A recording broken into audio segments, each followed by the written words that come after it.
Welcome to another new tutorial about the Photoshop toolbar and tools in the latest 2026 version.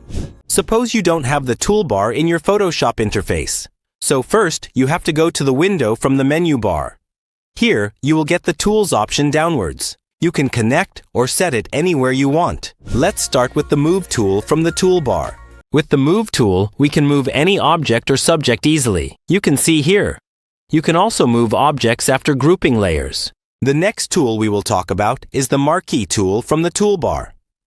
Rectangular and elliptical marquee tools are nested in the Marquee tool group. We can create shapes, whether they're rectangular or round. We can give the shape a color if we want. Also, we can create many elements by changing the shape with these tools and can apply any color to them. Let's move to the object selection. Quick Selection, Magic Wand, these tools are mostly used in photo editing. You will find the Object Selection tool at the top of these three. Select the area or object territory you want. This will automatically select the object inside the selection. Now select the Quick Selection tool. Adjust the brush size according to the object you want to select. Then click on the object. This will select the object. The last one is the Magic Wand tool. To select the object, you have to click the surroundings of the object. Then right-click and click on Select Inverse. Then select the Lasso tool to make the object selection precise. Use the Lasso tool selection in the parts where it is needed. The Crop tool is another necessary tool in Photoshop. In terms of the Crop tool, you will see an option named Delete Cropped Pixels. When you commit the crop after enabling the check, all pixels outside the new canvas will be permanently deleted from the file. And what if you leave unchecked the Delete Cropped Pixels while cropping the image? When you commit the crop, the pixels outside the boundary are hidden but not deleted. You can reactivate the Crop tool later to move or expand the image and bring back the original area. Eyedropper Tool. We can choose a specific color from the image with the Eyedropper tool. If you double-click any area, the color of that particular area will be selected as the foreground or background color. Let's talk about retouching tools. Retouching can make an ordinary image an extraordinary visual. Let's see the function of retouching tools. We are starting with the Spot Healing Brush tool. Before that, we should duplicate the background layer.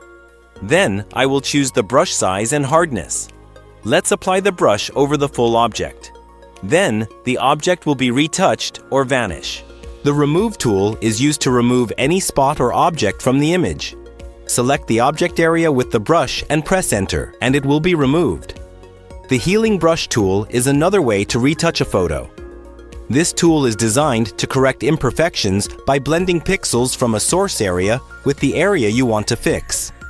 The Patch tool is used to repair or replace large areas or objects of an image by blending a selection with pixels from another part of the document, like this. The Brush tool and the Mixer Brush tool. You can brush your images or mix colors with these tools. Select the Brush tool from the toolbar. We can choose the color for the brush by setting the foreground color. There are millions of shades you can select. Then we can choose the brush size, softness, and hardness to optimize our work. Then we can draw with the tool. We can bring variation for the color from the foreground color with the color picker. Look, we can select any color we want with the same brush. Here is the other color. We can use limitless color if we want. Then we have the Mixer Brush tool. With this tool, we can blend multiple colors on our canvas. A little bit ago, we drew some color lines with the Brush tool. We are now mixing them with the Mixer Brush tool. Go to this video link for a detailed overview. The Clone Stamp tool is used to retouch an image from a source. First, we have to copy the background. We have to be concerned about the opacity and flow while retouching. Here, we will select the current and below from the sample box. As we are retouching with the source, we will select the source from the surroundings. It is just copying the surroundings to the determined area. Then we have the Eraser tool. We can bring back the previous state of the image with the Eraser tool. Look how! There are two types of gradients in the Gradient tool. These are the Gradient, also known as the Basic Gradient, and the other one is the Classic Gradient. In the Basic Gradient, there are three more types of gradients nested. There are the Color Gradient, the Transparent Gradient, and the Black and White Gradient. There are more gradient types existing here that we can use. Let's move to the classic gradient. We can demonstrate this gradient in the image in different ways, from left, right, top, or bottom. Now it's the blur tool. With the blur tool, we can soften the areas where it is showing noise. Sometimes we need these types of edits in our images. Here is how it is being done, the work of blur tool. Then we have the smudge tool. We use the smudge tool to smooth the distorted part of the images. Here is how we can make it soft and smooth in the notched areas. If we come down a bit, we will get the dodge and burn tool.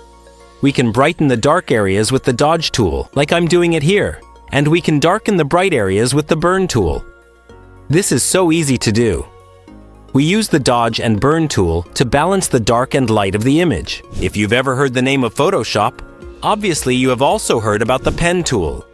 This is the most important tool to remove background from an object. Let's see more about it. We can select any specific area with the pen tool by selecting the path with it. We have to complete the edges to make it cover. This is how we can separate a specific area from the image. The text type tool is used to write something on the image. We can select various fonts from the character panel. Let's see how it works. First, we are selecting the text tool. Then we are selecting the color for the text. Now we are selecting the font size of the text. Next, we are selecting the style, whether it's regular or italic. Then we are selecting the fonts from this panel. We can select any fonts from here and write whatever we want. This is how we can write text in our images. Here is another text tool named the vertical type tool.